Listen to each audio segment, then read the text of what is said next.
What's the vibes, tribe? Welcome back to another Dream Small Business Frameworks tribe. Today we're talking about how content is the packaging that people pay with before they ever spend money with you.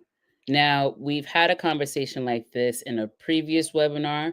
We're going to bring some of the details from that webinar into this conversation, but want to ensure that you understand the four corners of the Dream Small Business Framework. First, it is offers. You need an offer in order to sell a thing to a person. Then you need a person to sell that thing to. So you need leads, okay? Cold, warm, and hot leads. Then we need content, which is where we find the largest gap right now as we are entering. I mean, we're here. We're not entering it. We're in a new age, and this is not a common conversation, right? We're not going up to our friends and family and like, "Hey, how's the new age going for you?" Right? But I think it's important that I continue to emphasize that we are in the fifth industrial revolution. We're in a new age.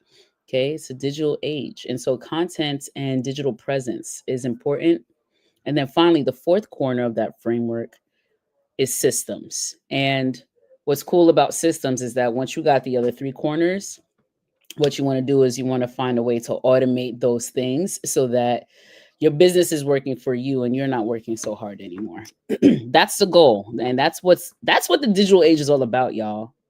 When we have these conversations in regards to AI being leveraged as tools, it's so that us humans can actually get time back into our day, which is also in the Bible. I've mentioned before that I'm not religious, but I'm spiritual. That is one of the reasons that I heavily, heavily follow and promote Myron Golden. I bought his Boss Moves books and I'm now an affiliate from him. If you would like to purchase your copy, all you have to do is click the affiliate link down in the description box below. So, a lot of what I talk about with you guys actually comes out of that book because Myron is, while he is Christian, he built his business, a multi-million dollar business, off of biblical principles. Okay, so spiritual principles. It's not about religion, it's about spirituality, and wealth is spiritual. And so when we talk about scaling our business, that includes us becoming more wealthy. That includes our business becoming more wealthy. But what we want to do is we want to automate those systems because in the Bible it says to ensure that you buy back your time. We want to buy back our time. That's the only thing that we actually cannot purchase in life is more time.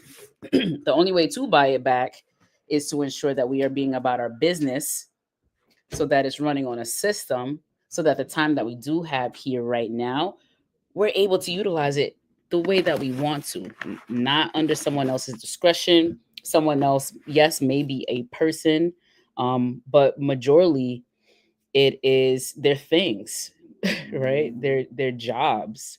Jobs dictate what we do. Um, in addition to family and friends, and money is usually the number one topic that people talk about um, needing in order to have a thriving lifestyle. Well, if that's you, and if that's the case, then you're in the right place because we are talking about how to buy back your time. And a part of doing that is by focusing on this corner of the framework, which is content today. So we're going to review the details that we spoke about in that webinar before. There are 3 points that we're going to go over and that I need you to understand, especially if you are watching this and you have trouble creating consistent content. I want you to know that I did too.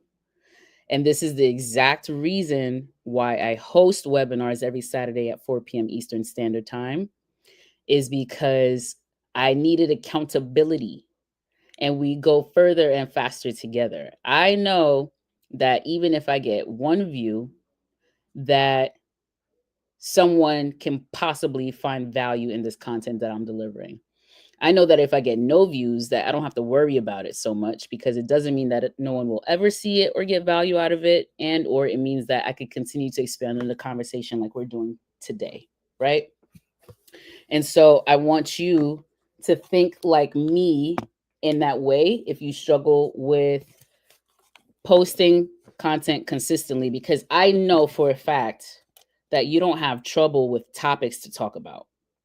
I know this because, excuse me, as long as you're talking with someone, you have a topic to talk about. You're just choosing to speak about it with your friends and your family members or your coworkers rather than putting yourself on camera and then posting it and publishing it here on YouTube or your platform of choice. And so, point number one, remember there's 3 points that we're going over today. Excuse me, it's the way that people pay us. So when you think about how people pay you, what's your first thought? Your first thought might be money. But I want to reassure you that people are not rushing to pay you with their money, especially people who don't know you yet. Right?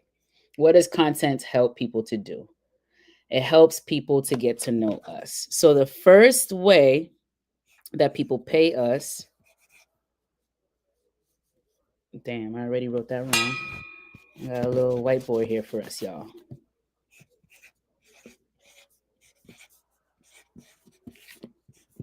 The first way that people pay us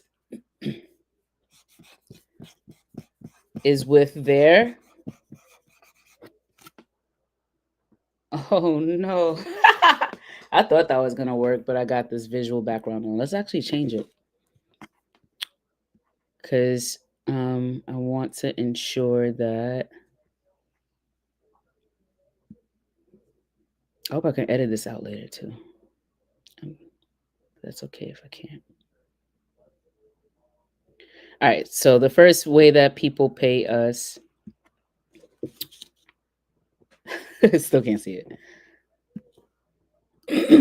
And I hope that this is not mirrored like it is for me right now, because then that'll suck. People pay us with their attention to start. People pay us with their attention. Okay. So what does that mean? That means that we have a very unique opportunity right now to create video or some sort of motion picture in which we can share not just visual, but we could share sound, and then we could share valuable insights, either about ourselves or our offers, what we are delivering is in terms of product or service. And that's without having to ask people to buy it right away, right? So very often in my examples, when I'm speaking to you about where I've had success in my business, which my industry, one of my industries is fitness and healthcare, right?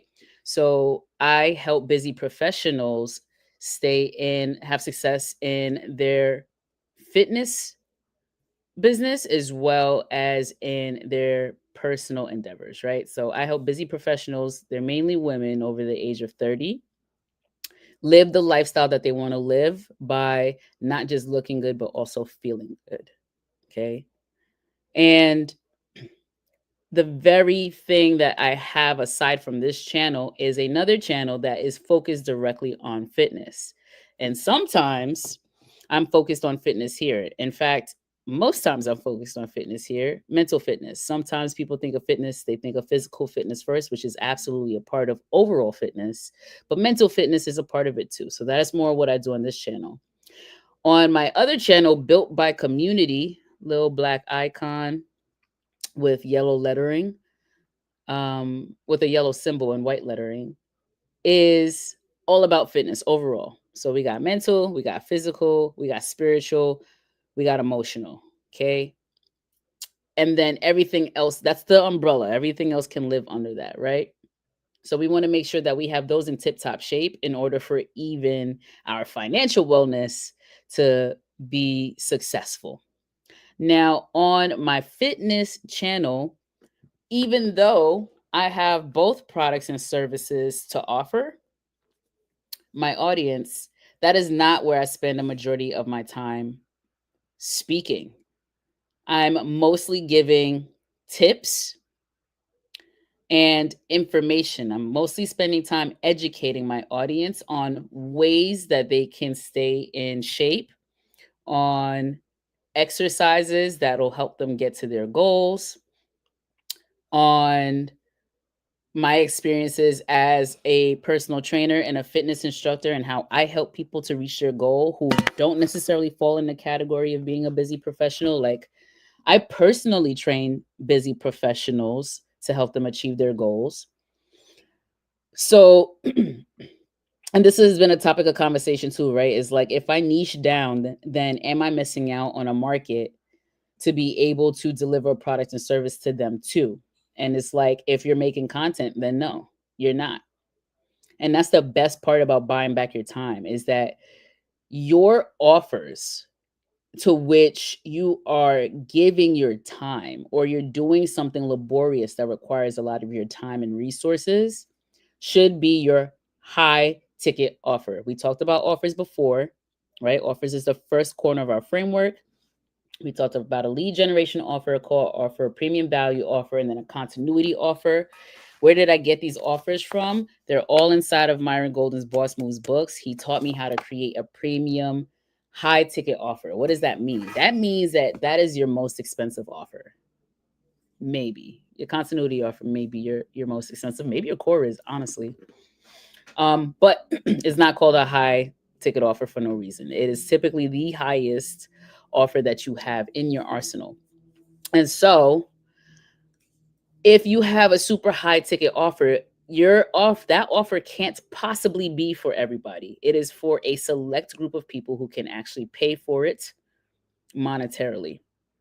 So that means that what you need to do is, if you want to help more people, or you want to sell one to many, is that you need to create content to supplement for all of the offers that you can't deliver to the masses, because it is outside of their reach of the high premium value offer.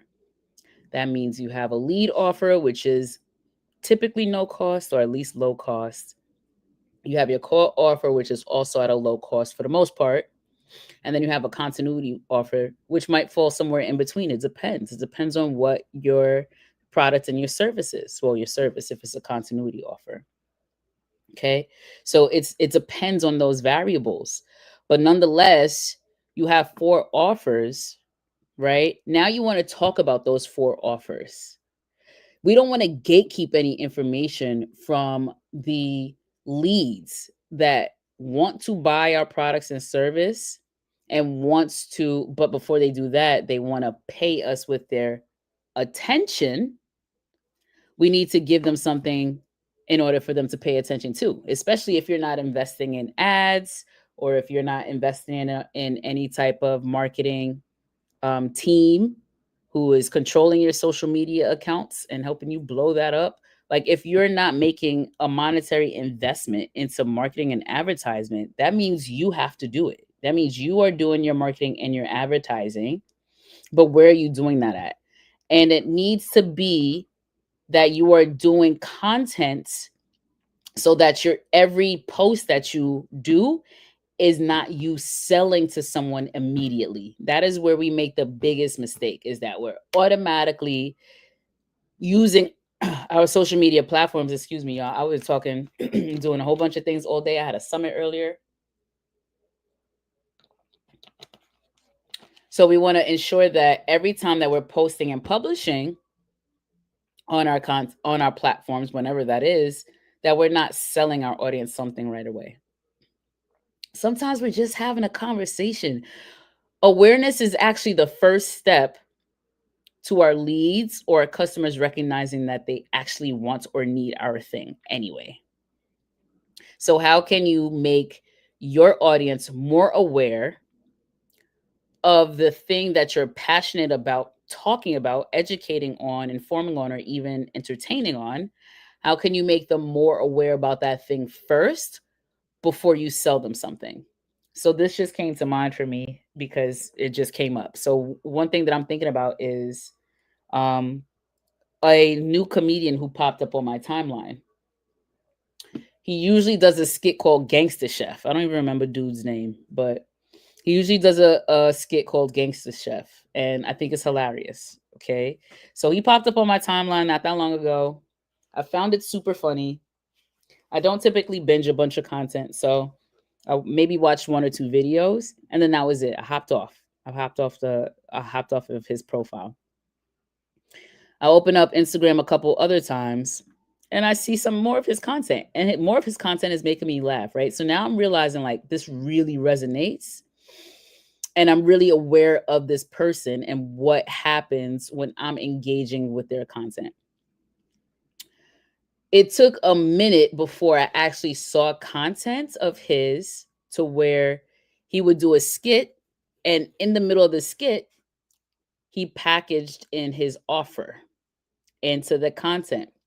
So he stops midway. He literally cooks, y'all. He cooks and he makes up all kinds of funny names with the ingredients that he's putting into the dish. He has on a white tank with, or a white vest, as they say in the UK. I'm digging that. So he has on a white vest, he has on an apron, and then he has on a bandana, right? And he's in character. He switches up his voice, and he's a gangster in the kitchen, and he makes these bomb dishes according to him. I don't know. I haven't tried it, but but he's also actually educating us on how to make a dish. So he's looked up the recipe. He has the ingredients. He makes the thing or cooks the thing, right? And eats it. All in this 60 to, no, it can't be 60 seconds. It's probably like, 3-minute reels on Instagram. I think they're even longer now. I think you can do 10 minutes. So whatever, under 10-minute reels. He does this entire skit, and built into the skit, y'all, he stops and he gives his name. I don't want to say it wrong because I feel like his name is Jordan, and I'd be so mad if it's not. But y'all look up Gangsta Chef. Shout out to Gangsta Chef. All right, so he introduces himself and he lets us know that he's touring, doing comedy shows, and then he gives a list of the cities that he's going to be in, and when and how you can purchase your ticket. And then he gets back to the rest of the skit. I have yet to buy a ticket, but let me tell you that the only reason why I haven't actually attempted to purchase a ticket yet is because he didn't have New York on his list. I am already ready to attend one of his comedy shows if he comes to New York. Why? There are plenty of comedians on Instagram or any other social media platform, ones that I've known for a long time, whether they're just starting out or whether they're well-established comedians, right? I might even look at a Kevin Hart, Kevin Hart lineup, tour dates, and contemplate whether I'm going to go to it or not, for many reasons.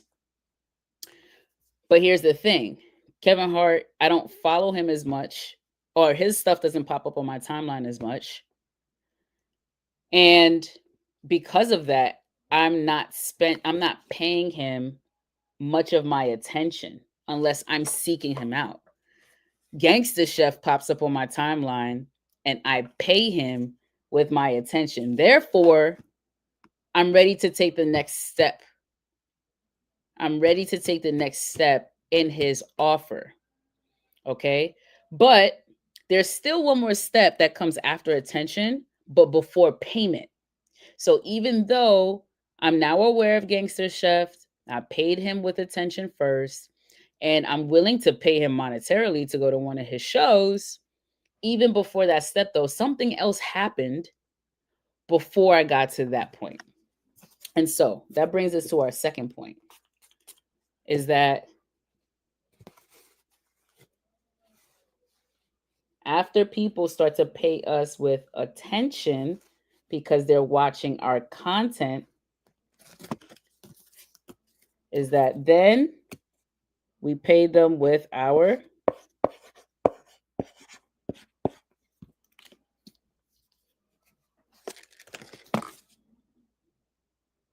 trust. We're ready to pay people that we trust. You ever looked at a product or a service that you really wanted, but then you might have saw the person who was selling it, or maybe you were unfamiliar with the brand and the business name, and so you were like, right? you're not sure, you're uncertain because this person is unfamiliar. So the gap between attention and money is going to be trust. How do we get our leads to trust us? And I say leads because customers are different than leads. Customers have already paid us money already. We have converted them at some point and made a transaction. Okay. So they might be a hot lead, but I'm talking about warm and cold leads in this moment. Because typically our customers already trust us if they've done one transaction with us, unless we've done something to break that trust. So, cold and warm leads, people who haven't made a purchase yet, they might want to, but they're unsure if they're actually willing to. They don't trust you yet. Content is the packaging that builds credibility. So once you've got your audience's attention, your content now validates you so that they can move on to beginning to build trust with you. This is where they decide if you're worth believing in. So again, it is more than just seeing Gangsta Chef on my timeline. I've seen him plenty of times and started to build trust because he was consistent, not just consistent with putting out content, but consistent in the character, right? So he had consistent type of content. He was consistent in his delivery. He was consistently funny, right? And to some extent, he seemed very relatable. Like if he's not from New York, I'd be surprised. But at the same time, I don't believe that he is because it's not on his tour his tour dates yet. So I don't know. But anyway, I want you to understand that content is proof of value, right? So each time I see this content, he's building more and more value with me. That says you can trust what's inside of my offer whenever you do make that offer. That's important, y'all. So for me, now I'm talking about Gangsta Chef, but I'm gonna bring it back to me and my business. So as a part of my fitness journey, I show and speak about transformation stories. When I ran my last challenge, I posted content of the reviews. When I'm having a conversation with one of the members from the gym, they share a story with me, a success story with me, and I share it with others. Not only to show what I can do, but to show how transformations and payoffs are happening for others too, because that's what we talked about last week, right? As a part of our marketing message, is that we don't just want to sell people things, we want to make sure that we're selling them the solution to their problems, right? So we're showing transformation stories, right? I'm I'm showing my process, right? So I own my own process, and then I'm delivering that and showing how it works for others. And then also, they're honest conversations, right? Asking your customers for a review so that you can share for others is a great way to build credibility. Therefore, it's a great way to build trust. Transparency is trust currency. And you can only be transparent when people can see you, hear you, and feel you. How can you do that? Through content. You do it through the screen. Think about it, y'all. Think about your favorite movie. Why is it your favorite movie? How was your favorite movie able to translate so much resonance and emotion within you that you can even call it your favorite? It's because it's on screen where you can feel it, hear it, and see it. Those are important senses to stimulate when it comes to making an offer with people. Okay. So consistency builds trust. We need to produce content. We need to produce content consistently. Again, for me, my accountability is hosting a webinar once a week until May. And I say until May only because that's the point in which I'm going to revise the kind of content that I'm putting on this channel. But content is going to continue to be because I own a business. So in order to run my business, I need to have digital presence and take up digital real estate. I know that, and I keep informing you of that too.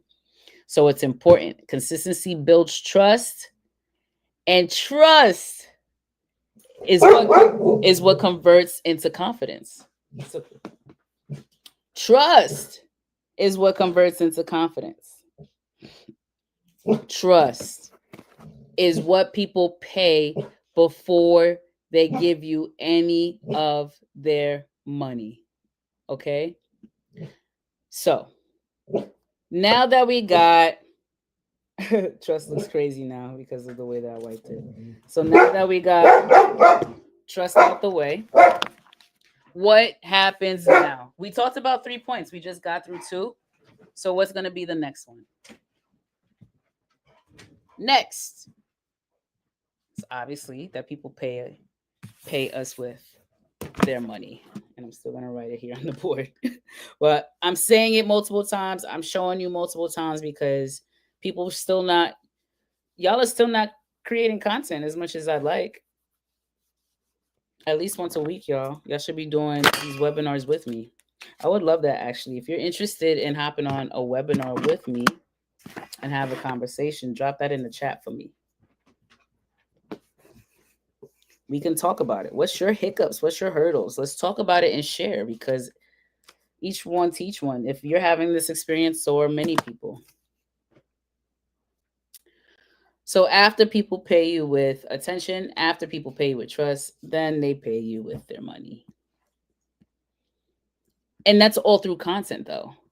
Like this is, yes, there is a portion of this to where you are doing in real life outreach, or maybe you're doing in real life events as a part of your service, right? Not too long ago, I came back from a bomb candle making experience with amazing music, dope people, dope vibe, dope creator, right?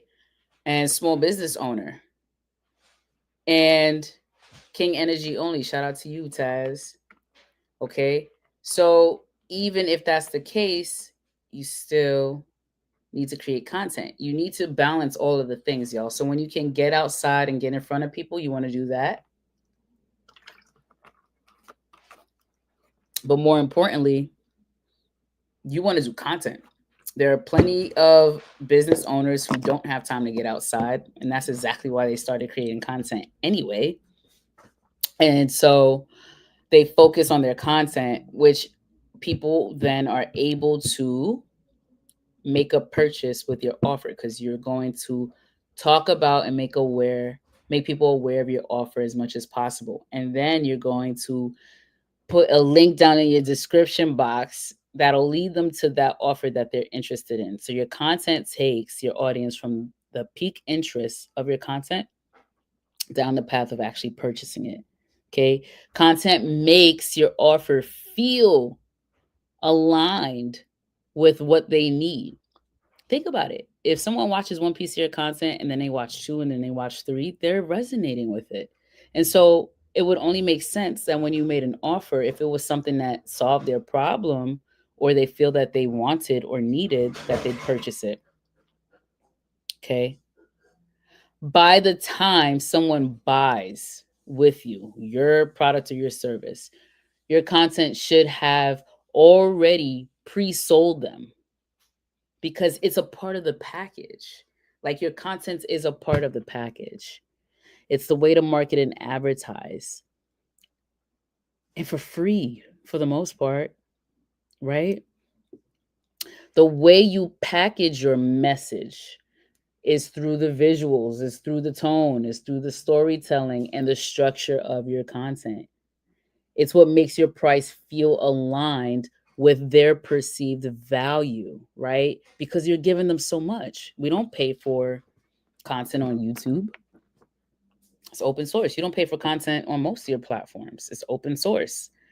And so now that I got so much value at low to no cost, it's a no-brainer for me to make this purchase with you, especially when I trust you. So Y'all, we need to treat content like it's a direct part of your product or in your service. The way it looks, feels, and sounds should match the experience of working with you. We get to feel, see, and hear each other through a screen. And that's a good thing. Okay. That's a good thing for our business for sure. Right. So when your content and your offer is in harmony now, the transaction feels natural. It's like click the link down in the description. Duh. And then obviously you have a system, another part of the framework set up so that they're able to make a purchase.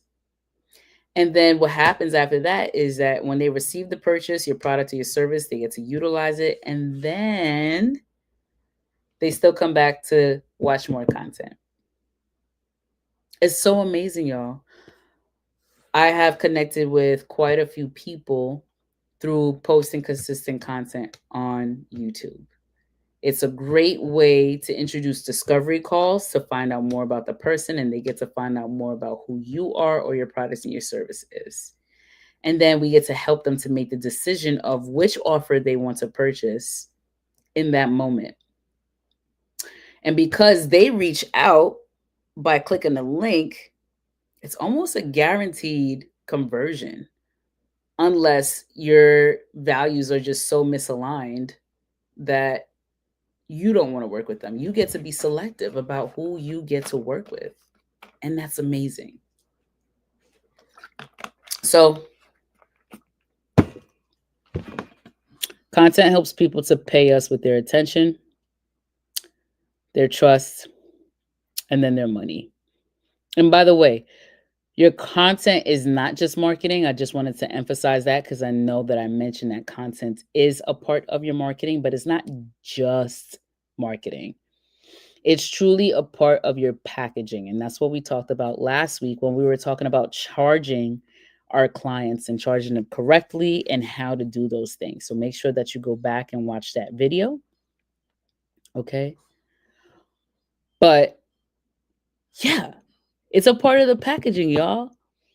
So the better the content reflects the value that your product and service is supposed to deliver, the easier it is for people to pay attention, to pay trust, and to pay money. All right.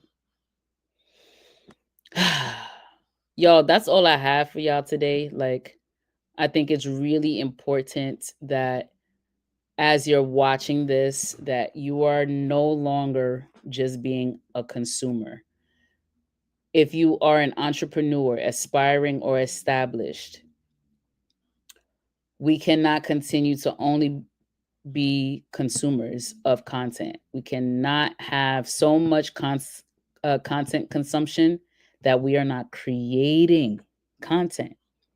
Entrepreneurs, if you make something, a product or a services, whether you're using your hands or your brain, you are a creator. That means you must create. And content is a part of your packaging that you need to create.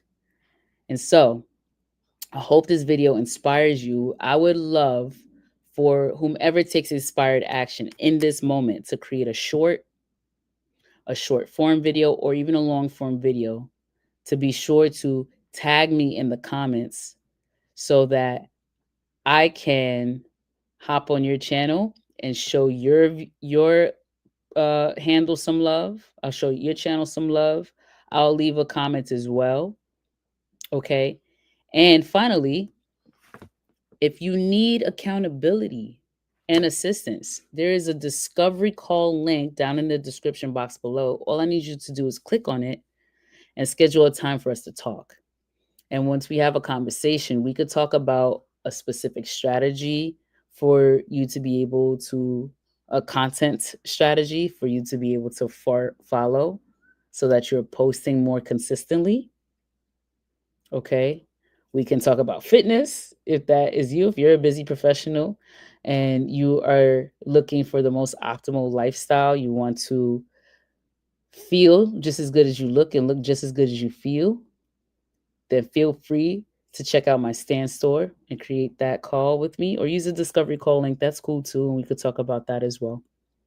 But the whole point is that um, I would love to connect with those of you who are serious about your content strategy, your small business framework, or even your fitness as well. Okay. What else do I have down in that link? Oh, of course, my affiliate link for Myron Golden's Boss Moves book. Y'all, this is a gem. It's changed the game for me. Fifth time reading it because I'm actually implementing the things inside of there. And that's what's got me to create content more consistently. Myron was posting once a week, and and we do what we can. And the truth is that that's all you need to do. Whether it's a short form or long form, I also provided content on that conversation as well. And you're hearing me saying again, do what you can. Talk about what you know. To address your audience. Who are you talking to? What are you talking about? Make sure that you have a strong hook, whether it's a short or it's a long form video, doesn't matter. All that matters is that you're actually providing value. And when you're able to provide value, people exchange their value with yours.